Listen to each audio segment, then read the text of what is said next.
So on the subject called quality design and control, there are many topics we need to consider.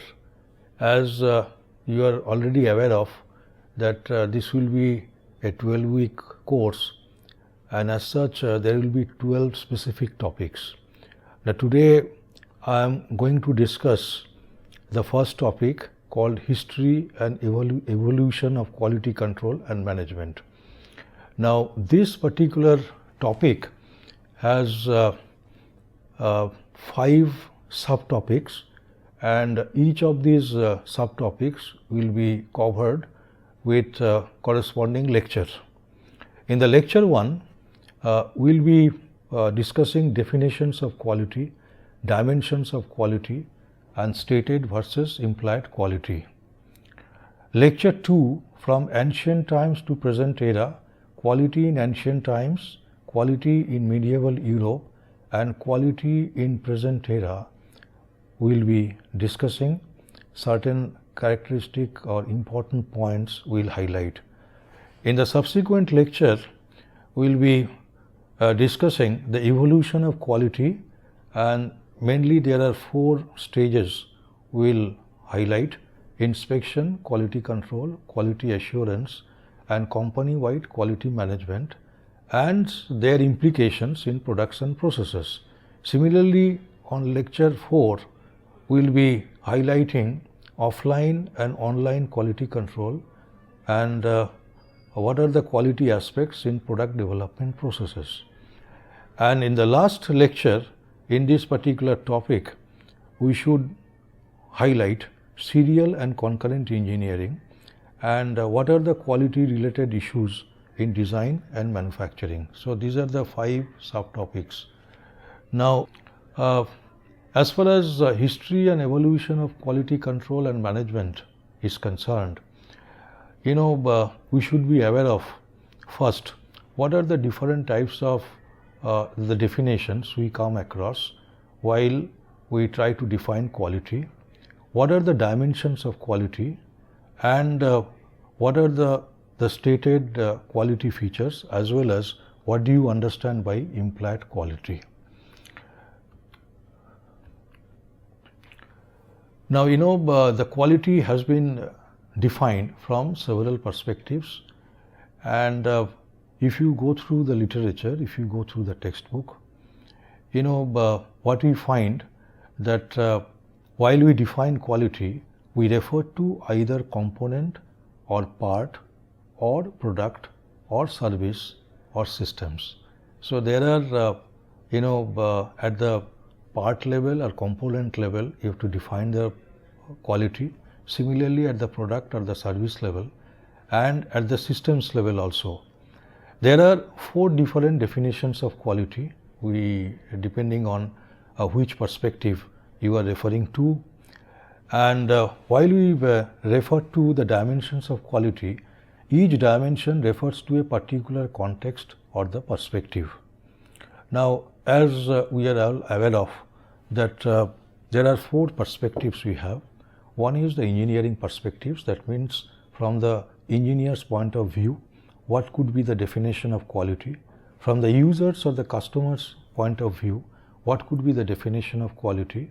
Similarly, there are many service organizations like hospital, like transport, like police systems, like legal systems. So how do you define quality in respect of service organizations? And there is a bigger issue that is with reference to the society at large. How do you define quality? So these 4 perspectives we are going to discuss. Now, as I have already told you, there are 4 definitions of quality. So the first one, from the engineering perspective, when we say quality, it means conformance to acceptable standards or the specifications. And for examples, when we talk about the outer and inner dia of a hollow shaft. So, for both outer dia as well as the inner dia, there must be specifications. And while we produce a hollow shaft, we must check whether we are able to conform to these specifications or not. So our perspective is engineering. Now there are several cases where the person who is using a product or a system, he may not be aware of the engineering specifications, but he makes his opinion about the product quality. So the next definition, like say, quality is nothing but fitness for use. For example, that means if you look at your television, you say the television is very good or television is very bad. Even we are just referring to its whether it is fitness, whether it has got the right kind of fitness for use or not. Similarly, say washing machine. So hundreds of users, they may not be knowing the engineering specifications, but they might say that this washing machine is very good or very bad as far as quality is concerned. So this is basically the user's perspective, and when you consider the user's perspectives for hundreds and thousands of products, we refer to a kind of definition which is called fitness for use. Then for a service systems, like hospital, like for the legal system or the transportation, banking, insurance and all. So these are all service systems. Now the service systems, the quality has been defined as satisfaction of wants, needs and expectations. That means there are users and they want their wants and needs to be fulfilled, and they have certain expectations. So while we define the quality for service systems, we must be aware of what are these wants, needs and expectations of the users. For example, the hospital system. Obviously, there are many issues involved, many kinds of wants and needs you need to satisfy. The last one is very, very important. Like any product you produce, ultimately, during its manufacturing phase as well as during its use phase, you will find that if the performance or the quality is poor or not as per the standards, that means it has got it creates some negative effects on the society. Like say, while you produce a product, you produce wastes, you go for reworking, and then when you start using it, you may not be satisfied. So or say sudden the failure may occur. So these are the aspects to be looked into while you define the quality of a product with respect to the loss to the society. So this is a very unique definition, and in many cases these days, when you talk about the products manufacturing systems and what is its impact on the environment, what is its impact in the societal systems, so you need to define quality in terms of loss to the society. That means if the loss is less, the quality is very high, and if the loss is very high, the quality is assumed to be very, very poor. So examples, like several examples you can have: the loss due to waste, reworking, internal failure and external failure, and the loss of goodwill, etc., etc. So the most important point that you should keep in mind, that is, while we define quality, quality has to be defined with respect to the price you pay. That means the price we pay for quality is implicitly included in the definition of quality. That means there cannot be any definition of quality without referring to the price you pay. So now this is an example of conformance to acceptable standards or specifications case while we define quality. And this is engineering perspective, as already mentioned. So this is a typical, is a shaft or say particular workpiece, and there are many quality characteristics, and against each quality characteristics, while you design such a component, you specify its standards or the specifications. Like what could be the specification of the surface finish, what could be the specifications of the inner dia, outer dia, etc., etc. So now while you produce a particular piece of such a component, of a unit of such a component, you just check whether you are able to meet these standards or not. So that is from the engineering perspectives. Fitness for use. So this is a product. Maybe we as a user, we may not be knowing its engineering specifications, but then while I use this particular product, say the fridge or say washing machine, so we say it's very good quality or it's very bad quality. So this is while we define quality in this case, we say quality is nothing but fitness for use. It serves my purpose. So these are the examples, like say in the television and all. So like for the television, maybe say the color density is one of the quality characteristics, is very, very important. But as a user, I may not be bothering about what is the specifications. I say, yes, it's, while I get the, the programs beamed through this, while I see some programs on this particular TV, it's fantastic, it's very good. So this is, we refer to as fitness for use. Similarly, as I've already told you, that the satisfaction of wants, needs and expectations, that is from the service perspectives. So while we come across such a system, say whether it is, the indoor of hospital systems, indoor services, so we get different sorts of data. We say we look at from several perspectives, whether from the patient perspective the system is good or not. So, so this is essentially the satisfaction of wants, needs and expectation.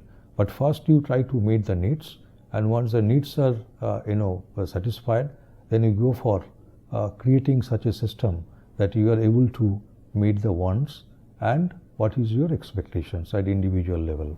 Now there is another concept called dimensions of quality. As you are aware that the quality has been looked at from several perspectives. That means whenever you say that this is a quality product or this is a quality component, you have in your mind several issues.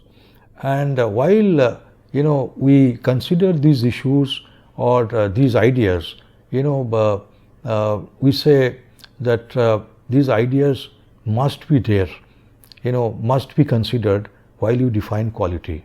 And these ideas, or these are the features of a particular product, these are referred to as the dimensions of quality. So what are these dimensions? So when we define or assess quality of a product or a service or a system, a number of its dimensions we may consider.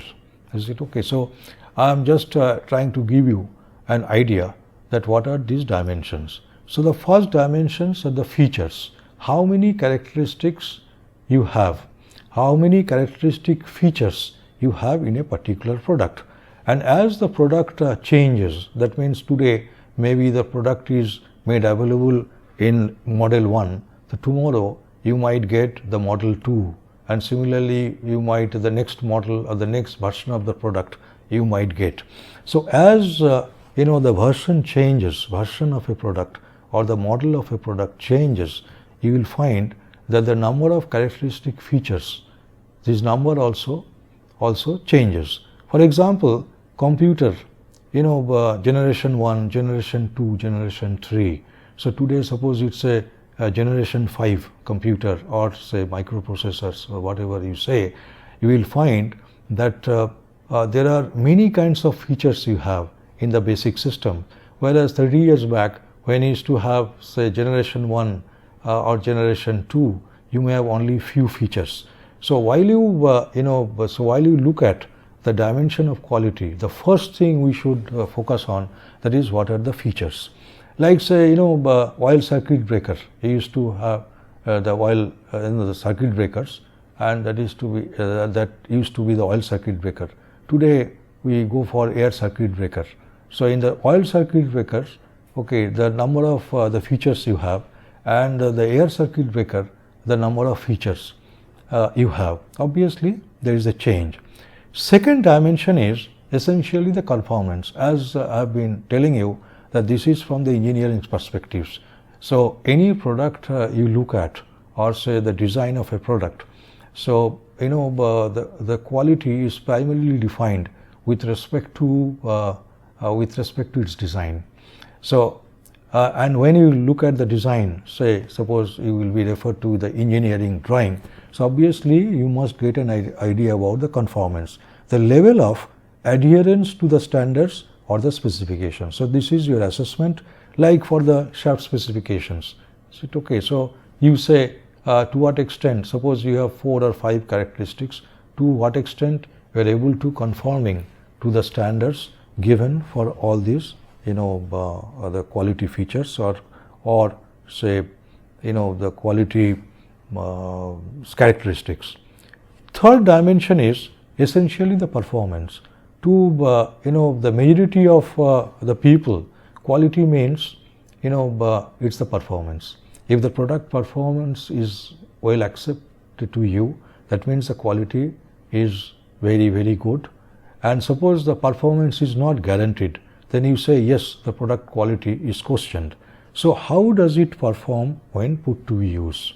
So that is the major test you have, while you producing quality or not, like washing machine, car, etc., etc. So okay, there are many models available, and each model had its own performance standard. Dimension 4,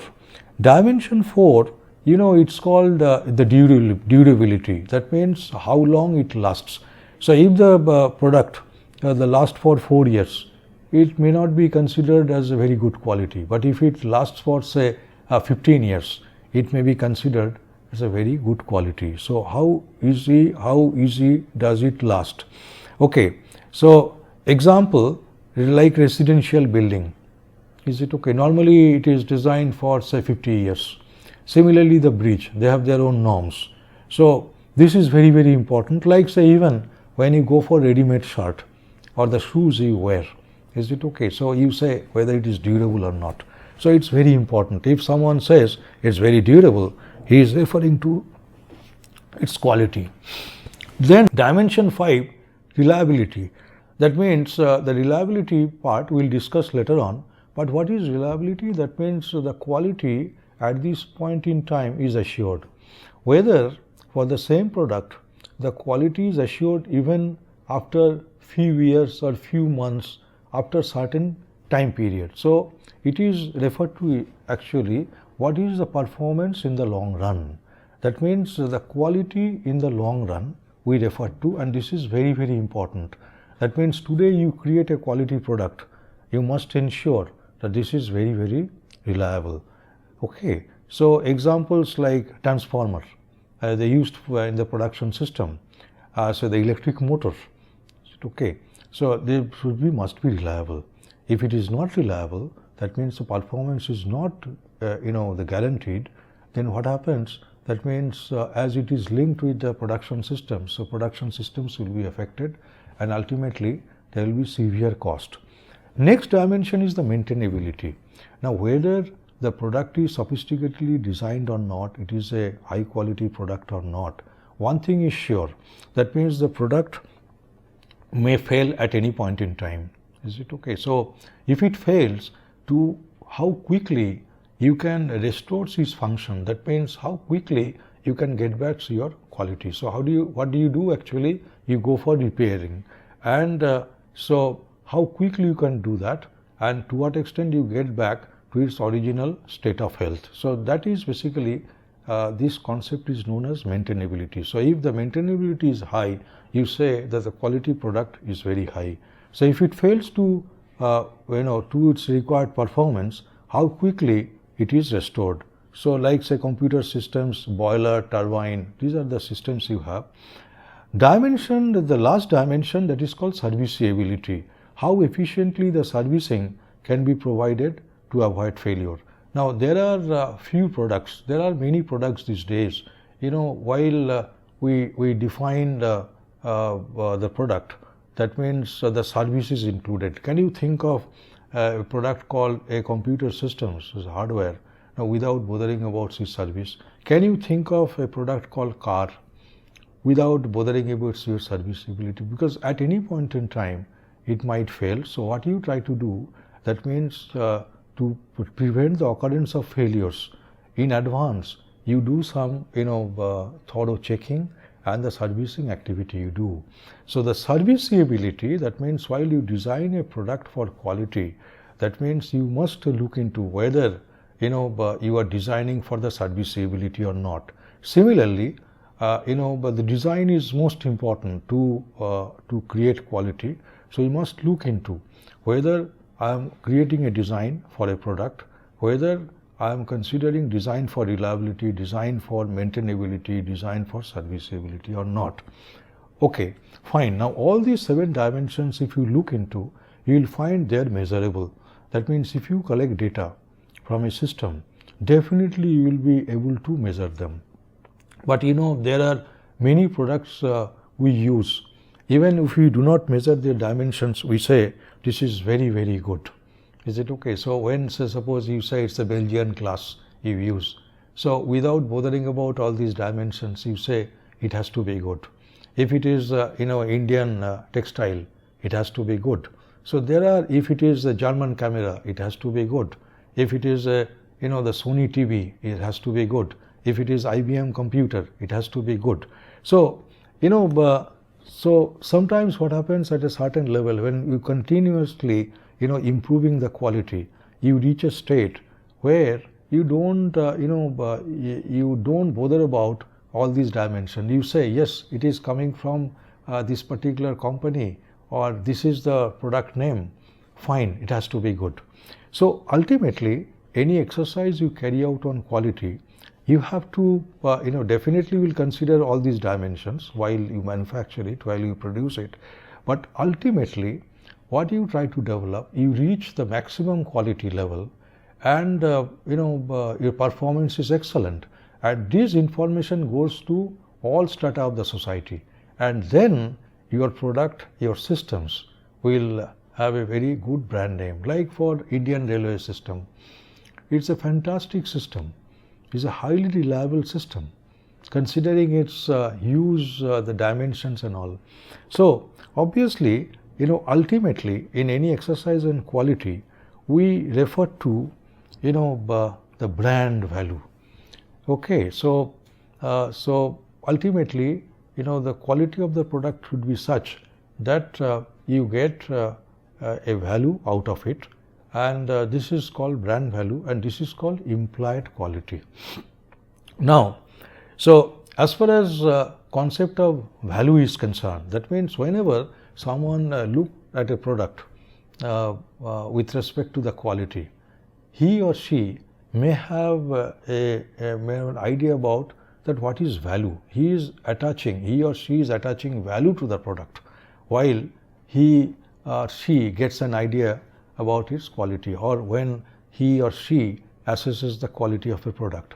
So now at this stage, I would like to highlight certain aspects of value, and the concept of value must be well understood as a student, as a learner, as a practitioner. Okay, so ultimately, knowingly or unknowingly, while you define quality, you attach maximum importance to the value. So I've made certain comments like, say, whenever we think of quality, we may link it to the concept of value. So, okay, there is a relationship between quality and value. Usually, there is a positive relationship. If suppose the quality increases, immediately the meaning is the value has also increased. Value of a product means worth. That means its worth that is assessed by an individual. So individual to individual, this might vary. To you, it may be a valued product. To me, my perspective may be different. I say it's not a valued product. So it is individual based definition in many cases. With respect to the functions or usability made available in comparison with the cost or price paid under a variation of conditions or the situations. Like, say, when you purchase a Parker pen, you don't mind paying 1,000 rupees or 2,000 rupees. But then when you pay this price, you expect certain level of quality. The quality in the sense that, okay, when I use a Parker pen, it has to last forever. That sort of say the the feeling you may have or assessment you may have. and as per this assessment you attach value to such a product. Whereas when I purchase a 10 rupee say in the ball pen, I may not attach such a value to this particular product. So the value may also be judged subjectively, like how does it appear or look. So this is very important. So like say appearance value, like say Banarasi silk, is it okay? Is a highly high quality product, definitely. But then again, while you select a particular the shari or say silk, you also look at its color or the appearance value. Okay, so it is an individual choice.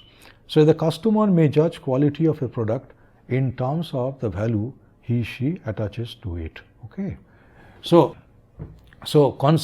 considering the above stated points, there are 4 types of value. One is the functional or use value. It refers to the functional characteristics. Okay, then you have aesthetics or appearance value. How does it look? Is there any choice? So my request is that you select few examples in each case. You select any product and then you try to identify its functional value. So example must be known, and you search for the examples as a learner. So the cost value, what is the cost incurred to get this value? And most important thing, the exchange value. Is there any potential or characteristics that is unique and that is asked for or preferred in another condition? That means you sell it in with say the 50 rupees over here, the same product you can sell it with $50 in another country. That means your product is known, your brand value is known, and this is the ultimate test. That means if you continuously increase the quality of the product, ultimately the exchange value of the product will increase. Now what is implied value? A product may be perceived to be an excellent quality if past records show its superior performance. So this is to be achieved. Excellence in quality is implied whenever you refer to such products. There are many examples of such products, as I have been telling you. One is the IBM computer, Toyota car, Belgian glass, Sony TV, Varanasi shari, Indian or Egyptian cotton, and many more. So these are the brand products, and ultimate test of quality, whether the product is a brand or not. Okay. So thank you.